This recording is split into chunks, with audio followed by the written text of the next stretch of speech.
مکتب در حیات جمعیت رول حل کننده می‌بازد. کسی که سواد ندارد یا که مکتب نخوانده باشد از وی وطن دوست، ملت پرست، دانشمند، یگان هنرمند نمی‌براید. این مسئله در جمهوری ما از چی باشد که از نظر رهبران دور مانده است.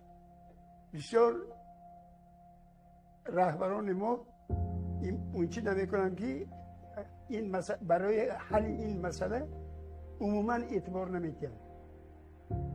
خصوصا در ازبکستان 130 میلیون خلق و ملت ها زندگی میکنند، لیکن بعد از ازبک ها تاجیک ها در اینجا در جای دوم میستند. گرچه از روی معلومات های رسمی 1,600,000 اعلام کرده ایستند، گفته ایستادند، در اصل 12 میلیون تاجیک در تریتوری ازبکستان زندگی میکنند. در ولایت بخارا 1 میلیون تاجیک. ما تحقیقات گزاردگی من عمیق میدانم این چیزا. افسوس که در ولایت بخارا یگان تا مکتبی تاجیکی نیست، یگان تا باغچی تاجیکی نیست، یک صنفی تاجیکی نیست یا گروهی باغچگی نیست. همه‌اش را با قانون‌های نانوشته اعلام نکرده، همه‌اش خفایان آیسته آیسته برهم زدن. چون که سالهایی که ما مکتب میخوندیم، سالهای مثلا سالهای 54 58 همون سالها در ولایت تخمینا 70% مکتب تاجیکی بود.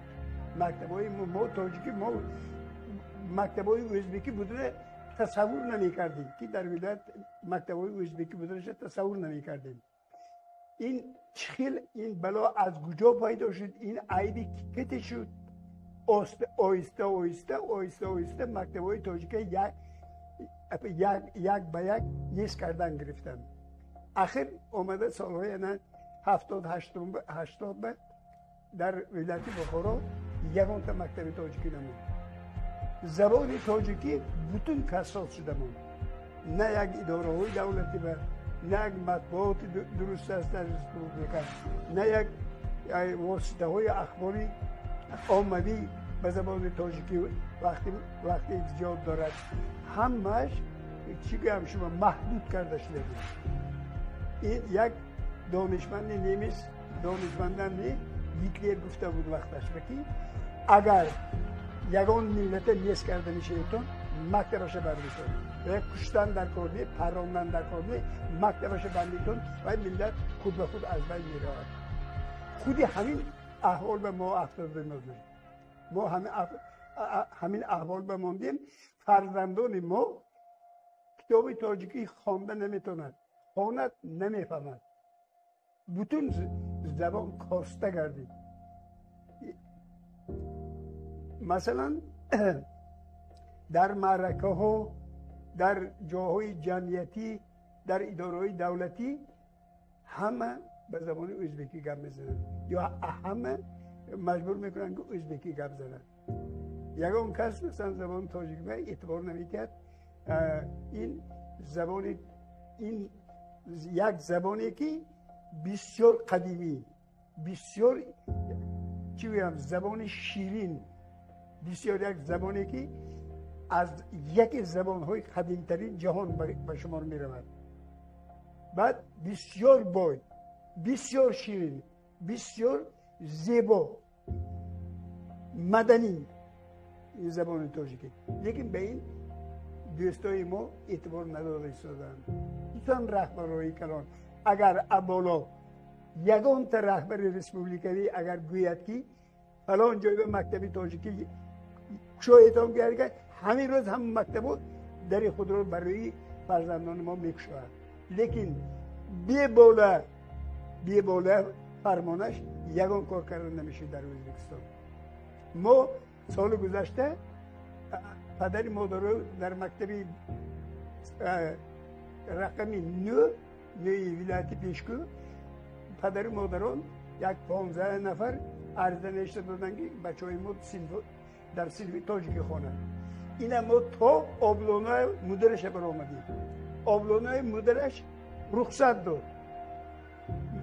ما رفتیم و رایانش دیدیم. بعدی سپتامبر این مکتب یکم سپتامبر یک سیلوی تاجیکی یله شد در این مکتب. 15 روز بعد این سیلوی بابستن. اینه همون رایان مدیری پیشکو یک چی بگم یک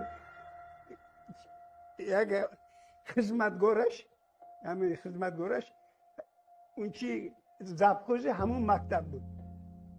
همونه گرفته دیرکتری مکتب کرده است.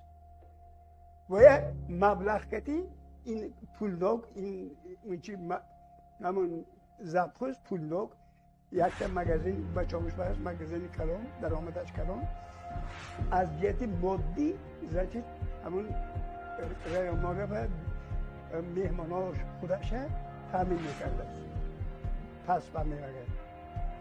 انا همین احوال بافتیدیم. مثلا یک بچه ازبک اگر یک شیره یک شبه یا یک چوت که بعد اسود کند بچه های ما که در زبان مادری بینیم زبان غیر میخوانند اینا 15 شب زور میزنن برای یک شیر از خود کردن. پدر و مادرش دلش خون میشود. یک خود اونا نمیشود پدر و مادرش هم برابر اونا دلش خون میشود. بعد وای شیر یاد میگیرد.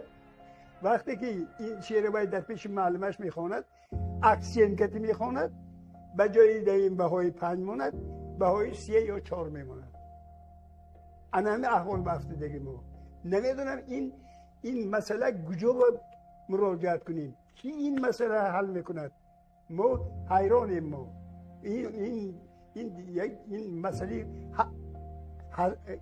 مسئله دویم درجه سوم درجه که نیست. این مسئله اساسی این باید این مسئله به رهبران ریسپوبلیکا رهبران ولایت ها اعتبار دهند که یگان ملت زبانش محدود نکنند. مکتب تاجیکی میخونند رواد مکتب تاجیکیش ترکمنی میخونند مکتب ترکمنی یله کنند دیگه زبان البته همه برای یک شرایط بدنش کن چون که ما همه برابر خوب گرچه ما در حدود ازبکستان زندگی میکنیم ما همه یخیم. در کنیستی هم نشان داده شده. انا همین مادی کنیستی حساب نمیگیرن همین به عمل نمیکنن. انا همین روزی بعد به افتاده من بینیم.